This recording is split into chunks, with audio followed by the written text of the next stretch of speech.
नवरात्रि के तीसरे दिन माँ चंद्र घंटा का ध्यान, मस्तक पर है अर्ध चंद्र मंद मंद मुस्कान। 10 हाथों में अस्त्र शस्त्र रखी खड़ग संग बाण, घंटे के शब्द से हरती दुष्ट के प्राण। सिंह वाहिनी दुर्गा का चमके स्वर्ण शरीर, करती विपदा शांति हरे भक्त की पीर।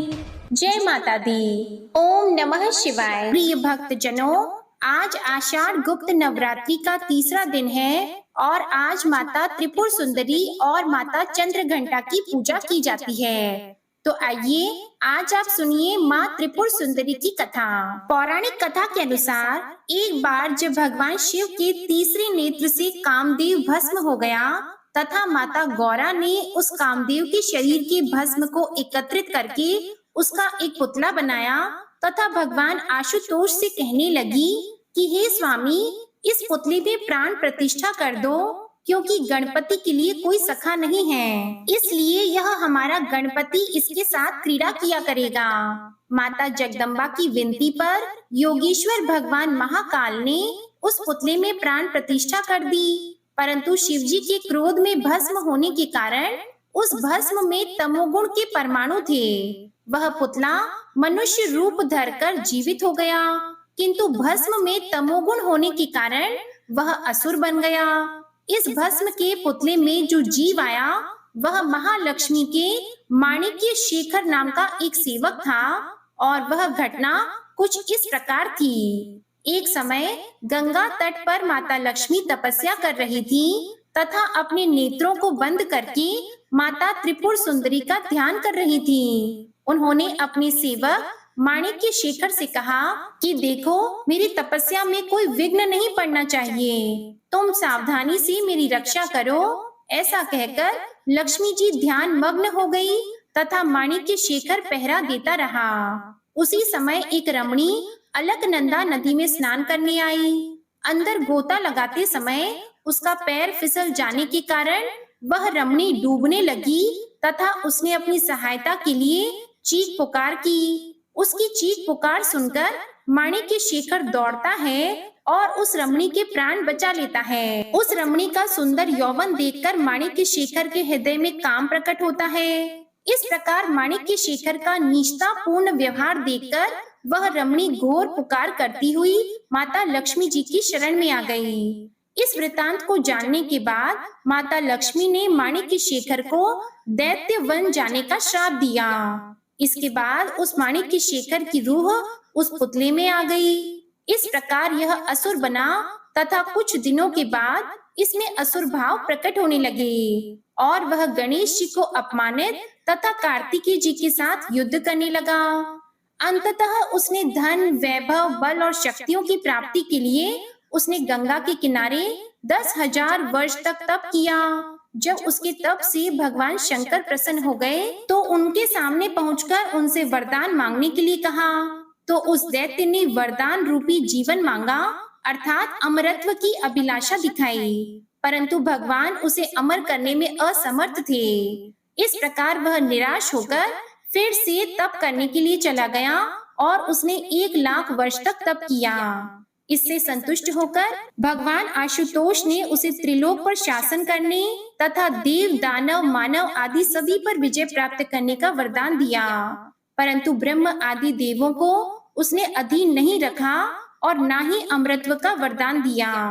वह दैत्य इससे संतुष्ट नहीं हुआ और पुनः तपस्या करने चला गया। उपयुक्त उसने 2 करोड़ वर्षों तक घनघोर तपस्या की। उसके महान तप से इंद्र आदि समस्त देवताओं के सिंहासन हिलने लगे तथा पृथ्वी पर प्रलय सी आ गई। इस प्रकार संपूर्ण ब्रह्मांड की अर्थव्यवस्था नष्ट होती देखकर भगवान शिव ने उस दैत्य को देवगण, नव मानव, वृक्ष, प्राणी और पर्वत, मृग, सर्प, पक्षी, किरीट, पतंग आदि यज्ञ, गंधर्व, विद्याधर, ब्रह्मा, विष्णु और महेश तथा प्रचलित अस्त्र शस्त्र से मृत्यु न होने की आश्वस्ति दी। बस उस वरदान के मद में आकर उस दैत्य ने अपने आप को अमर समझकर देवताओं को त्रास देने लगा तथा इंद्र आदि समस्त लोकों पर अपना आधिपत्य प्राप्त कर लिया। एक समय वह त्रिदेवों ब्रह्मा विष्णु महेश के लोकों पर विजय प्राप्त करने की इच्छा से उनके धाम की तरफ चढ़ाई की। उस दैत्य को अपनी तरफ आते देखकर त्रिदेव अपने धाम सहित अदृश्य हो गए।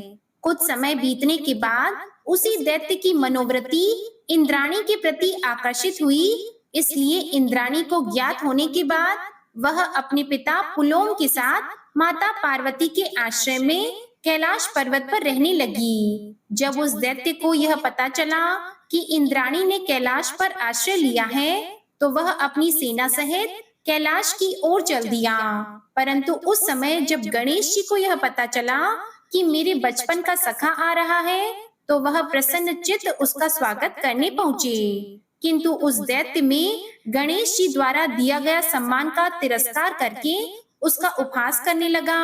उसने कहा कि जाओ अपने पिता शंकर से कहो कि इंद्राणी को लेकर मेरी शरण में आ जाएं। उसके अपमान भरे शब्द सुनकर श्री गणेश क्रोधित हो गए तथा दोनों के बीच द्वंद्व युद्ध आरंभ हुआ। दैत्य के इस आचरण पर श्री भगवान महाकाल क्रोधित हो गए और उसकी ओर त्रिशूल लेकर दौड़े। तब भगवती पार्वती ने भगवान आशुतोष को रोका तथा कहा कि हे स्वामी, यह दैत्य आपके वरदान के कारण इतना बलवान हुआ है, अतः इसकी मृत्यु आपके हाथों से नहीं हो सकती। इसके बाद माता जगदम्बा ने हाथ में त्रिशूल उठा लिया तथा उसे भांड नाम से संबोधित करते हुए कहा कि यदि तू मेरू पर्वत के कैलाश शिखर पर आएगा तो तेरे सिर के 100 टुकड़े हो जाएंगे। उसी दिन से उसका नाम भंडासुर पड़ा।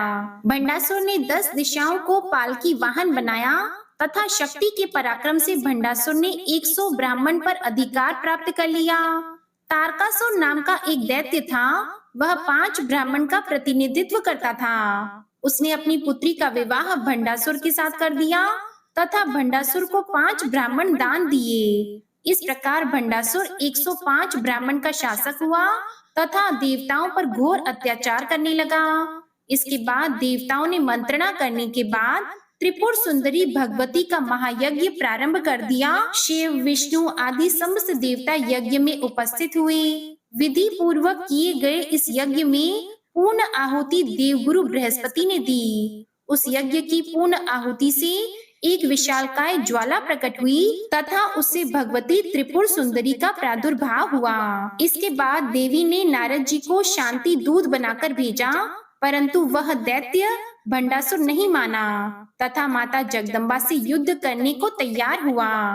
इसके बाद माँ भवानी से उसका रणभूमि में घोर संग्राम हुआ और अंततः भगवती के हाथों मोक्ष प्राप्त करके अपने धाम को चला गया। फिर भंडासुर के मोक्ष प्राप्त करने के बाद इंद्र आदि देवता शोभायमान होने लगे। यह देवी त्रिपुर सुंदरी भुक्ति मुक्ति प्रदायिनी है। इनके अन्यत्र नाम यह है षोडशी, ललिता, लीलावती, लीलामती, ललिता अंबिका, लीलेशी, राज राजेश्वरी। इनकी 4 भुजाएं तथा 3 नेत्र हैं। सदाशिव पर स्थित कमल के आसन पर विराजमान इनके चारों हाथों में पाश, अंकुश, धनुष, बाण सुशोभित हैं। यह देवी सौम्य है। जो मनुष्य इन देवी का आश्रय पाता है उसमें तथा देवताओं में कोई अंतर नहीं माना जाता।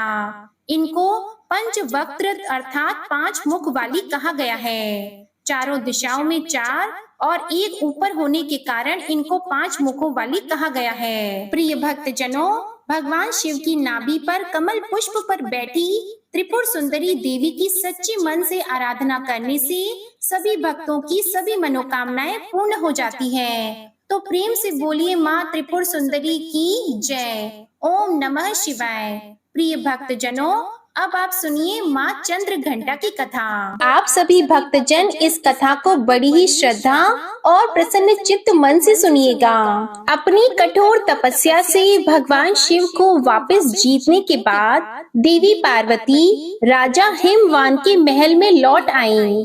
राजा हिमवान और देवी मैनावती अपनी बेटी को तपस्या में सफल हुआ देखकर बहुत ही प्रसन्न हुए। शिव और माता पार्वती के विवाह का दिन आ गया। सभी देवता इस बात से बहुत प्रसन्न थे कि उनके भगवान का विवाह हो रहा है। भगवान शिव के सभी गण उनकी बारात के साथ राजा हिमवान के महल में गए। वह भोलेनाथ है, उनका नाम ही शिव है, जो शुभता को धारण करते हैं। उन्हें बाहरी दिखावे और औपचारिकताओं के पालन की क्या परवाह थी। वह जैसे थे वैसे ही विवाह के लिए आगे बढ़े। वासुकी और तक्षक जैसे सबसे भयानक सांपों के साथ उनकी माला, कंगन, कमरबंद और बालियां थी। उनके बाल उलझे हुए थे। उनका पूरा शरीर शमशान की राख से ढका हुआ था। उन्होंने अपने 5 सिर प्रकट किए। वह प्रभावशाली, उग्र और तीव्र दिख रहे थे।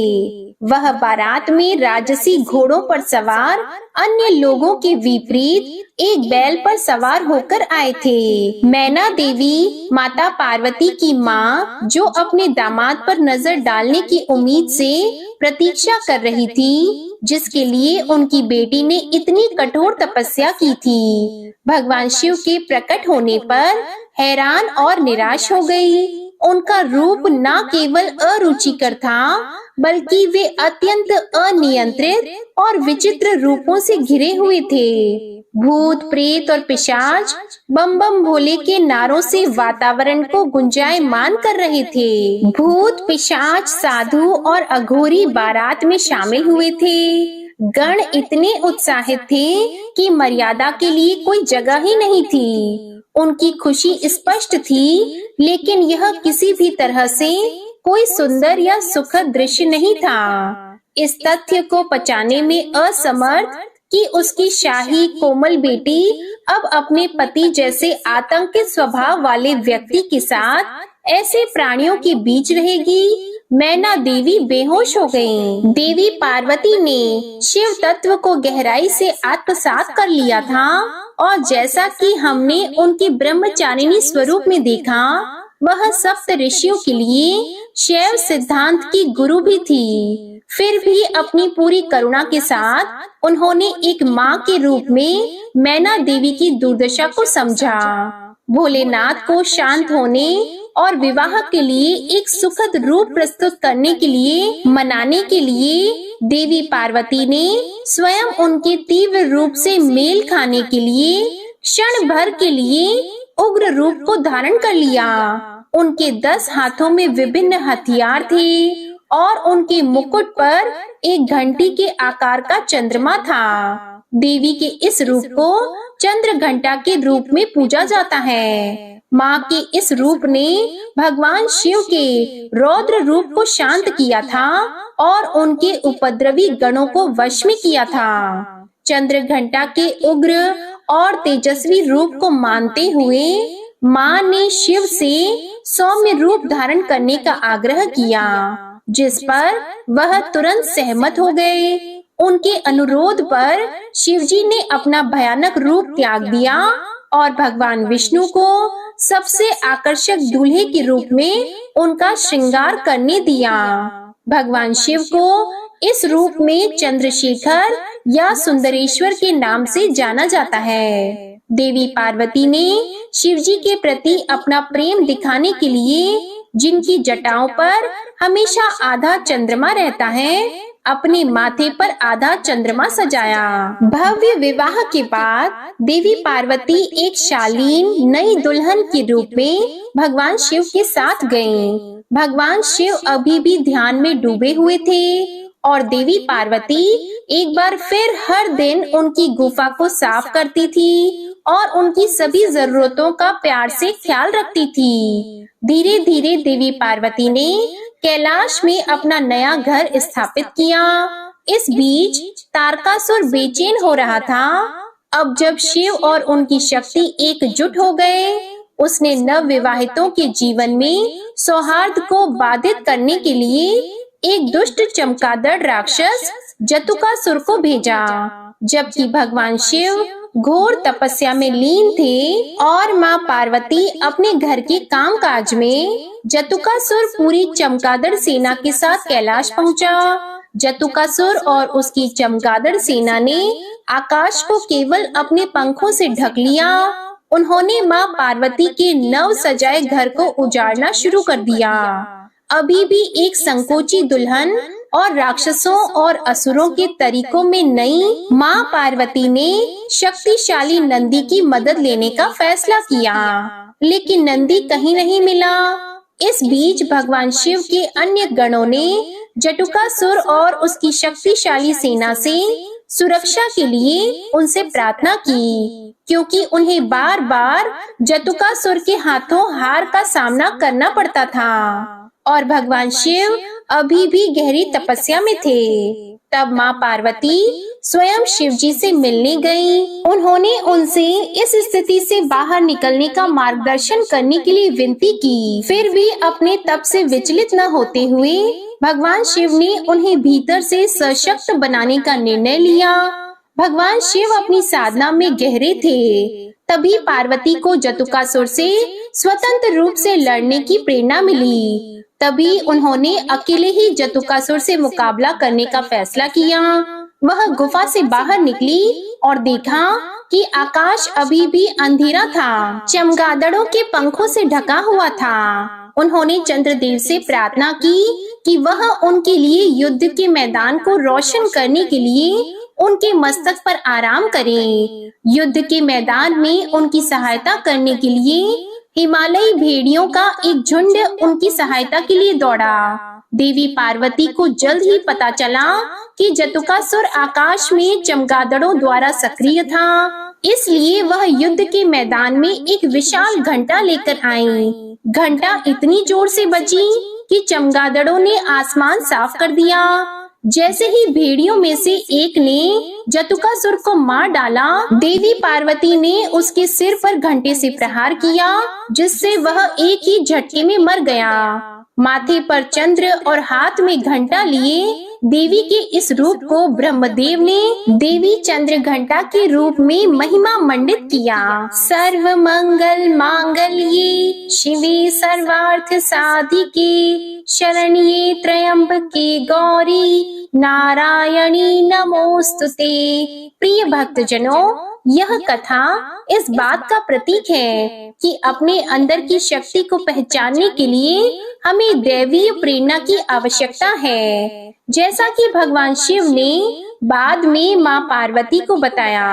चंद्र घंटा के रूप में युद्ध उनके पास मौजूद अपार शक्ति का एहसास करने के लिए था। घंटे के आकार के अर्ध चंद्र से सुशोभित सुनहरे रंग वाली और 10 भुजाओं वाली वह सुनहरे शेर पर सवार है। 8 कोमल हाथ में त्रिशूल, गदा, तीर, धनुष, तलवार, कमल, घंटी, एक रुद्राक्ष माला और कमंडलू पानी का बर्तन है, जबकि उनका एक हाथ अभय मुद्रा अर्थात भय दूर करने वाली मुद्रा में है। उन्होंने नारंगी रंग के वस्त्र पहने हैं। वह शेर या बाघ पर सवार है, जो बहादुरी और ताकत का प्रतीक है। जय माँ चंद्र घंटा। प्रेम से बोलिए माँ चंद्र घंटा की जय। ओम नमः शिवाय। जय माता भगवती। प्रिय भक्तजनों, आइए अब सुनते हैं माता पार्वती माँ भवानी की पुत्री मनसा देवी की कथा। भगवान शिव की मानस पुत्री होने के बाद भी मनसा देवी की पूजा शिव परिवार की तरह नहीं हो रही थी, जबकि उनके परिवार के ही माता पार्वती, गणेश जी, कार्तिक भगवान, भैरव, नंदी आदि की पूजा हो रही थी, जिसकी वजह से मनसा देवी असंतुष्ट रहती थी और इस समस्या को लेकर वे भगवान शिव के पास गईं। उनकी शिकायत को सुनकर शिव जी ने कहा, हे पुत्री मनसा, पृथ्वी पर चंपापुरी में एक सौदागर चंद्रधर मेरा विख्यात एवं कट्टर भक्त है। सर्वप्रथम उसी सौदागर से तुम पूजा लो। अगर वह तुम्हें पूजा दे देगा तो तुम्हारी पूजा इस पृथ्वी पर शिव परिवार की तरह होने लगेगी। मनसा देवी चंपापुरी के चंद्रधर के पास प्रकट हुई और उस सौदागर से अपनी पूजा मांगी। लेकिन चंद्रधर ने उनकी पूजा करने के बजाय उनकी अवहेलना कर डाली। परिणाम स्वरूप सौदागर के 6 पुत्रों को मनसा देवी के विष का कोप भाजन शिकार होना पड़ा। सभी पुत्र सर्प के दंश के शिकार हुए। कट्टर शिव भक्त चंद्रधर फिर भी मनसा देवी की पूजा को तैयार नहीं हुआ। कुछ समय बाद चंद्रधर को बाला लखिंदर के रूप में 7वां पुत्र प्राप्त हुआ। माता मनसा देवी के श्राप के अनुसार बाला लखिंदर की मृत्यु सर्पदंश से सुहाग रात के दिन सुनिश्चित थी। हठी सौदागर ने भगवान विश्वकर्मा का आह्वान कर लोहा बांस का एक ऐसा अद्भुत भवन बनाने को कहा जिसमें सुरक्षा को लेकर कोई छेद छोड़ने को नहीं कहा गया। इस बात का पता चलते ही मनसा देवी ने कारीगरों को बुलाकर एक छोटी सी सुराग मकान की दीवार में छोड़ देने पर राजी कर लिया, जिसे आसानी से देखा नहीं जा सकता था। बाला लखिंदर का विवाह नवगछिया के पास उज्जैनी गांव के बासु सौदागर की पुत्री बिहुला से हुआ। लोहा बांस के दुगेद्य भवन में बाला लखिंदर अपनी नवविवाहिता पत्नी बिहुला के साथ सुहाग रात में शयन कक्ष में था। मध्य रात्रि में सर्पदंश का वो शिकार हो गया। सर्पदंश का शिकार होते ही बाला लखिंदर के उपचार एवं सर्पदंश झाड़ के लिए चंपापुरी के वैद्य एवं ओझा सभी को बुलवाया गया, लेकिन देवी मनसा ने उन्हें रोक दिया।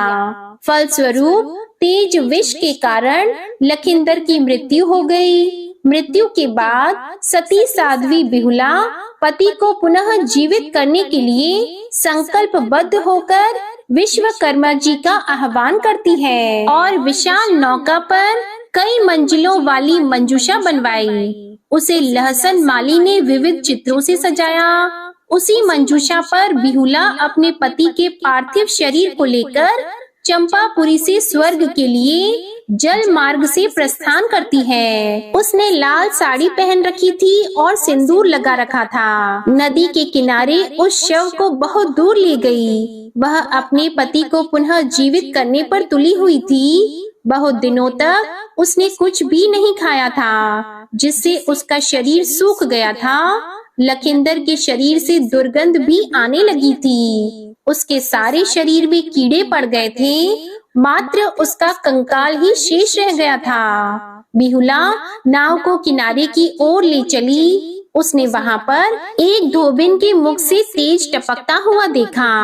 बिहुला के कठोर तप को देखकर मनसा देवी ने ही उस धोबन को वहां भेजा था। उस धोबन ने बिहुला से कहा, हे पुत्री, तुम मेरे साथ देवलोक में चलकर अपने नृत्य से महादेव तथा सभी देवताओं को प्रसन्न करो, तो तुम्हारे पति पुनः जीवित हो जाएंगे। बिहुला ने उसकी सलाह मानी और वह उसके साथ चल पड़ी। पति की अस्थियां उसके वक्ष स्थल से चिपकी थी। वह अपने पति की स्मृति से उन्मत्त होकर इस प्रकार से बिहुला स्वर्ग की ओर चल पड़ी। रास्ते में जाते हुए बहुत सारी कठिनाइयां उसे झेलनी पड़ी। उसे रूह कपा देने वाली बैतरणी नदी को भी पार करना था, जो कि यमलोक में थी। उसने गौ माता का आह्वान किया और कहा, हे गौ माता, यदि मैंने सच्चे हृदय से आपकी सेवा की है, मेरे मन में लेश मात्र भी छल कपट नहीं है,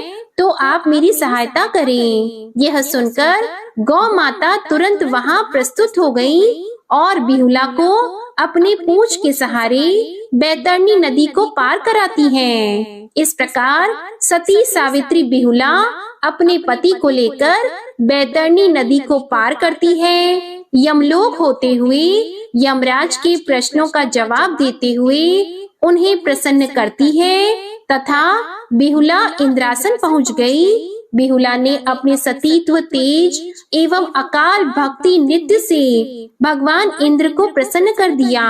भगवान इंद्र सहित सभी देवताओं ने उसे मनोवांछित वर मांगने को कहा। तो बिहुला ने अपने पति का जीवन दान मांगा। इस प्रकार से सभी देवताओं ने मिलकर माता मनसा देवी के अनुग्रह से उसके पति को जीवित कर दिया। तब बिहुला ने अंत में आकर देवताओं से कहा, उसे अपने 6 ज्येष्ठ का जीवन भी दान में चाहिए। भगवान इंद्र ने सहर्ष उसकी मांग स्वीकार कर ली। फिर क्या था, सातों भाइयों के साथ बिहुला चंपापुरी अपने ससुराल लौट आई और बिहुला का भव्य स्वागत किया गया। माता मनसा देवी वहां प्रकट हुई और बिहुला के समक्ष पुनः अपनी पूजा का प्रस्ताव रखा। तो बिहुला के ससुराल के सभी लोगों ने माता मनसा देवी को पूजा देना स्वीकार किया, लेकिन चंद्रधर अपनी जगह अडिग रहा। उसकी घोषणा थी कि मेरा दाहिना हाथ शिवजी की पूजा को ही अर्पित है, इसलिए मैं पूजा नमन मात्र भगवान शिव का ही करूंगा। घर के सभी परिजनों ने मिलकर हठी सौदागर को देवी मनसा की पूजा करने के लिए मना लिया। चंद्रधर ने हामी तो भर दी, लेकिन अपने बाएं हाथ से मनसा देवी को पूजने के लिए फूल और नैवेद्य अर्पित किए। पूजा के लिए भव्य मनसा बिशहरी मंदिर का निर्माण किया गया। कहा जाता है तभी से मनसा देवी की पूजा शिव की मानस कन्या के रूप में होने लगी। उसी वक्त मनसा देवी ने बिहुला को आशीर्वाद दिया, दुनिया की सती नारियों में से उसका स्थान सुरक्षित रहेगा और उच्च रहेगा, और मनसा देवी की पूजा के साथ ही बिहुला की भी पूजा की जाएगी। तो प्रेम से बोलिए माता मनसा देवी की जय हो। जय माँ मनसा देवी। ओम नमः शिवाय। जिस प्रकार आपने बिहुला के पति का जीवन सुरक्षित रखा, उसे जीवन दान दिया, आप अपने भक्तों की सभी सुहागिनों के सुहाग को अमर रखना। जय माता मनसा देवी, जय माँ भवानी। ओम नमः शिवाय। अब आप सुनिए दुर्गा चालीसा पाठ। नमो नमो दुर्गे सुख करनी, नमो नमो दुर्गे दुख हरनी, निरंकार है ज्योति तुम्हारी, तिहु लोक फैली उजियारी। शशि ललाट मुख महाविशाला, नेत्र लाल भ्रिकुटी विकराला, रूप मातु को अधिक सुहावे, दर्श करत जन अति सुख पावे। तुम संसार शक्ति ले कीना, पालन हेतु अन्न धन दीना, अन्नपूर्णा हुई जगपाला, तुम ही आदि सुंदरी बाला। प्रलय काल सब नाशनहारी, तुम गौरी शिव शंकर प्यारी। शिव योगी तुम्हारे गुण गावे, ब्रह्म विष्णु तुम्हें नित ध्यावे। रूप सरस्वती को तुम धारा, दे सुबुद्धि ऋषि मुनिन उबारा। धरयो रूप नरसिंह को अम्बा, परगट पई फाड़ कर खम्बा। रक्षा करी प्रहलाद बचायो, हिरण्याक्ष को स्वर्ग पठायो। लक्ष्मी रूप धरो जग माही, श्री नारायण अंग समाही। क्षीर संधु में करत विलासा, दया सिंधु दीजे मन आसा।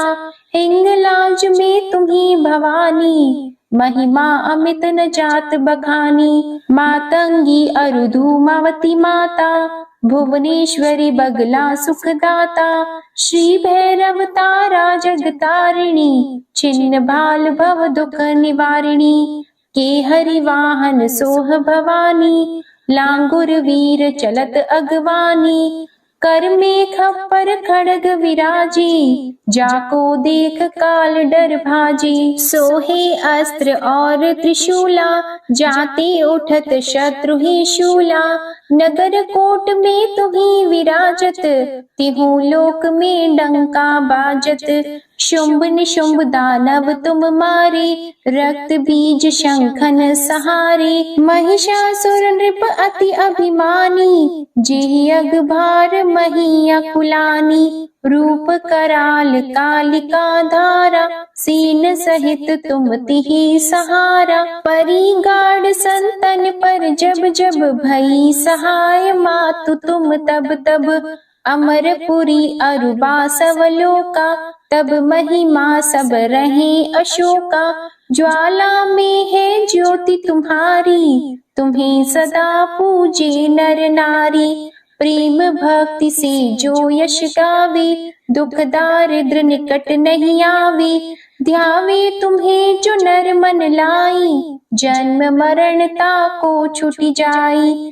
जोगी सुर मुनि कहत पुकारी, योग न हो बिन शक्ति तुम्हारी। शंकर आचार तप कीनो, काम अरु क्रोध जित सब लीनो। निश दिन ध्यान धरो शंकर को, काहु काल नहीं सुमिरो तुमको। शक्ति रूप कामर मन पायो, शक्ति गई तब मन पछतायो। शरणागत हुई कीर्ति बखानी, जय जय जय जगदम्बा भवानी। भई प्रसन्न आदि जगदम्बा, दई शक्ति नहीं कीन विलंबा।